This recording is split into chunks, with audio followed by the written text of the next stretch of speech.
AMD Ryzen 5000 series mengalami penurunan harga yang bisa dibilang luar biasa ya.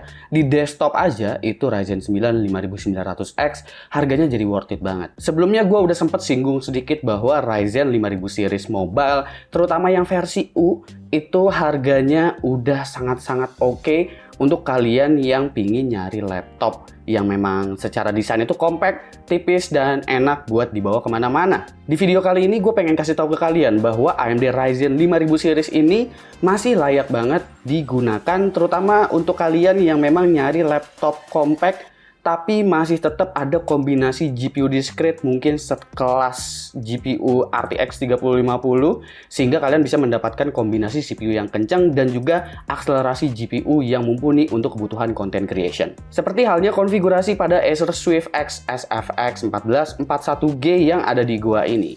Sekarang harga laptop ini cuma 11 jutaan aja dan menurut gua Acer memberikan konfigurasi yang cukup baik. Ya, faktor pendukungnya jelas. Di sini clear karena AMD Ryzen 5000 series yang memang price cut-nya itu gila-gilaan. Sehingga harga laptop ini 11 jutaan aja udah mendapatkan GPU discrete yang bisa dibilang oke. Tapi kenapa Ryzen 5000 series ini masih layak digunakan? Meskipun kita sama-sama tahu generasi terbarunya udah hadir. Seenggaknya gue punya 3 alasan mengenai hal tersebut. Pertama, AMD Ryzen 5000 series mobile ini sama-sama menggunakan arsitektur Zen 3. Fun fact, next gen 6000 series juga menggunakan arsitektur yang sama, akan tetapi punya perubahan pada integrated graphics dari Vega ke RDNA 2. Jadi, secara kemampuan sebenarnya Ryzen 5000 series ini cukup identik performa dari CPU-nya. Dan kenapa Ryzen 5000 series ini lebih terjangkau? Ya karena pada Ryzen 6000 seriesnya itu menggunakan integrated GPU dengan arsitektur next gen juga dan menggunakan platform memori DDR5 pula yang kita sama-sama tahu memang secara harga masih tinggi. Jadi, akan sangat ideal semisal kalian memerlukan GPU discrete. Konfigurasi CPU seperti Ryzen 5000 series plus GPU discrete seperti RTX 3050 akan terlihat jauh lebih ideal dari segi budget dan juga performance. Kedua, seperti yang gue sebutin tadi bahwa platform dari AMD Ryzen 5000 series ini masih menggunakan memori DDR4.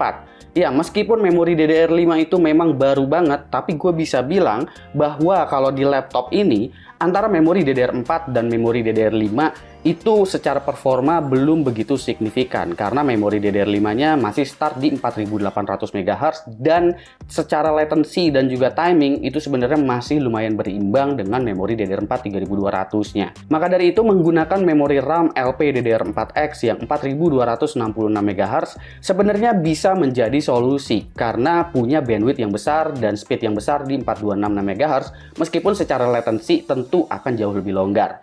Dan tentu kekurangan dari LPDDR4X sendiri itu laptopnya jadi nggak bisa di-upgrade RAM-nya karena LPDDR4X itu memang ya dia disolder untuk RAM-nya jadi nggak ada slot SODIMM-nya.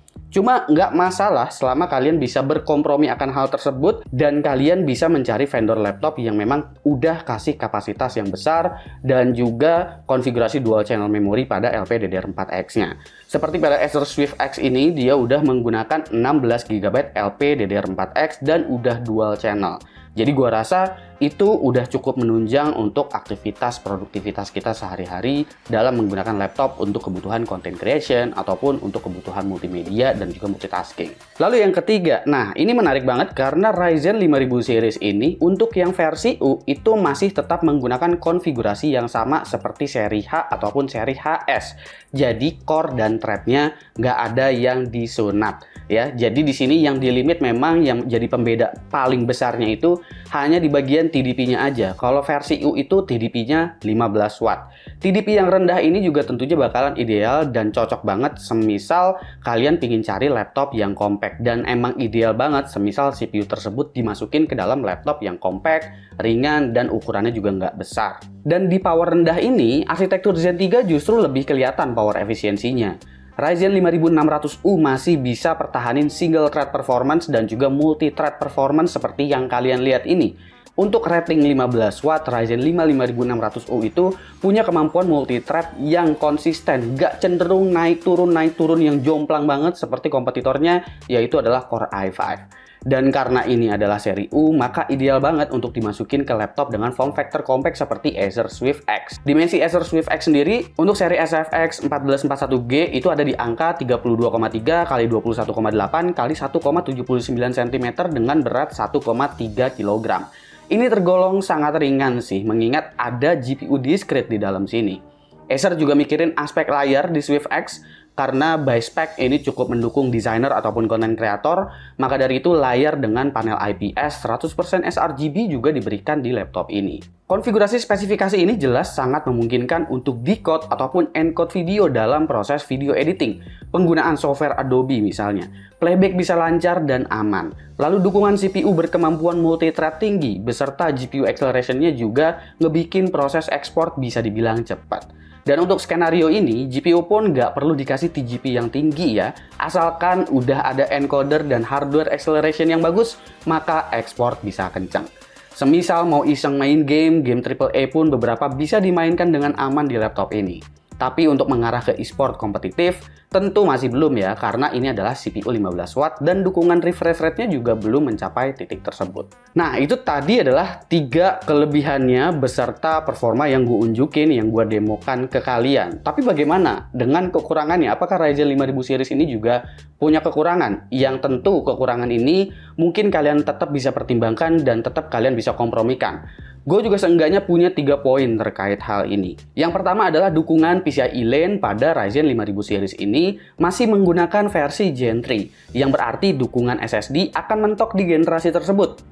Maka dari itu, catatannya untuk bikin kompromi kita sebagai konsumen, itu tentu kita harus cari vendor laptop yang punya paling enggak slot ekspansi untuk M.2 NVMe yang paling enggak ada 2 deh M.2 NVMe PCIe Gen 3-nya. Sehingga secara kapasitas kita masih tetap dapat meskipun kita nggak mendapatkan NVMe yang next gen di PCIe Gen 4. Dan tentu kita harus cari vendor laptop juga yang memang menggunakan modul NVMe SSD yang bagus dan bisa dibilang kelasnya kelas atas. Seperti di Swift X ini juga ini udah menggunakan NVMe yang cukup bagus menurut gua, dan di sini mereka menawarkan 2 slot M.2 NVMe PCIe Gen 3 jika dirasa 512 GB-nya kurang atau mau nambah lagi 1 slot NVMe. Kedua, yang menurut gue jadi poin kekurangan yang perlu kita kompromikan adalah soal slot ekspansi atau I/O, terutama di bagian luar nih ya, untuk slot ekspansi eksternalnya. Karena untuk Ryzen 5000 series itu dia masih ada yang namanya USB 2.0. Jadi selama kalian masih bisa berkompromi dengan USB 2.0 alias device-device eksternal kalian itu nggak selalu membutuhkan yang namanya soal kecepatan aja, gua rasa ini masih bisa dikompromikan gitu, karena selebihnya USB 3.2 udah dikasih, USB Type-C juga udah dikasih. Jadi ya paling sisanya tinggal card reader aja, semisal untuk kebutuhan content creation, yang dimana kalian butuh device eksternal lagi. Nah, yang ketiga ini sebenarnya nggak begitu dekat kaitannya dengan Ryzen 5000 series sih. Tapi kombinasi GPU discrete tentu akan membuat laptop ini memiliki power adapter yang ukurannya sedikit besar. Ya, dengan power saving laptop ini bisa kok bertahan hingga 10 jam baterainya. Ini laptop udah irit banget. Tapi kalau kalian memerlukan power dari GPU discrete-nya, usahakan power adapter ini jangan sampai tertinggal. Karena kemampuan GPU discrete itu sendiri memang baru akan keluar 100% semisal kalian menggunakan power adapter, bukan menggunakan baterai. Dan itu jadi kekurangan sendiri semisal laptopnya memang menggunakan GPU discrete. Selebihnya sih kalau gua harus preview laptopnya seperti apa, ya selebihnya laptop ini punya sensor fingerprint yang udah mendukung Windows Hello.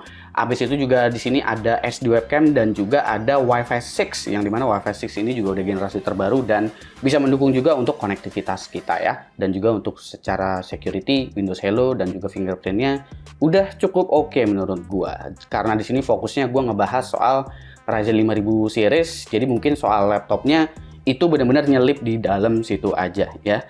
Jadi gua di sini berkesimpulan bahwa Ryzen 5000 series ini memang menjadi ideal ketika harganya udah turun banget sekarang, ditambah lagi ya Ryzen 5000 yang versi U ini bakalan ideal juga untuk ditempatin di laptop compact seperti Acer Swift X ini. Dan semisal ada produk laptop yang memang punya konfigurasi seperti Swift X yang menyematkan GPU discrete juga di dalamnya, itu bisa bikin banyak orang lebih happy lagi. Karena apa? Karena bisa mendapatkan 2, dapat CPU yang kemampuan multi-threadnya kencang dapat GPU acceleration juga gitu ya dari discrete GPU-nya. Kombinasi kedua ini udah mantep banget menurut gua gitu. Jadi untuk keperluan content creation di Swift X ini udah diberikan sih sama Acer gitu. Ya soal LPDDR4X gua bisa mengerti kalau Acer di sini memberikan LPDDR4X karena ingin mengejar bandwidth dan juga speed yang tinggi daripada soal latency atau soal timing dari memorinya gitu. Itu gue bisa mengerti, tapi ya jadinya nggak bisa di-upgrade. Tapi di satu sisi ya, laptop ini untuk kebutuhan content creation udah cukup mumpuni ya, ditambah lagi slot ekspansi untuk M.2 NVMe-nya juga itu ada 2. Kurang lebih segitu aja. Kira-kira menurut kalian gimana? AMD Ryzen 5000 series yang mengalami penurunan harga, baik itu di desktop ataupun di laptop saat ini, yang udah lumayan jauh ya turunnya harganya untuk Ryzen 5000 series. Apakah kalian juga adalah orang yang bakalan ngincer produk-produk yang udah mulai turun harga ini seperti Ryzen 5000 series? Silahkan komen di bawah dan kasih pendapat kalian masing-masing. Jangan lupa like, share, dan subscribe jika video ini menarik buat kalian. Follow sosial media gue kalau lu kepo sama apa yang ada di balik layar Gaptek. Beli juga merchandise Gaptek kalau kalian ingin support Gaptek dengan cara lain. Ada beragam t-shirt di sana. Silahkan cek link di deskripsi kalau emang kalian mau beli. Gue Subki dan seperti biasa sampai jumpa di lain kesempatan.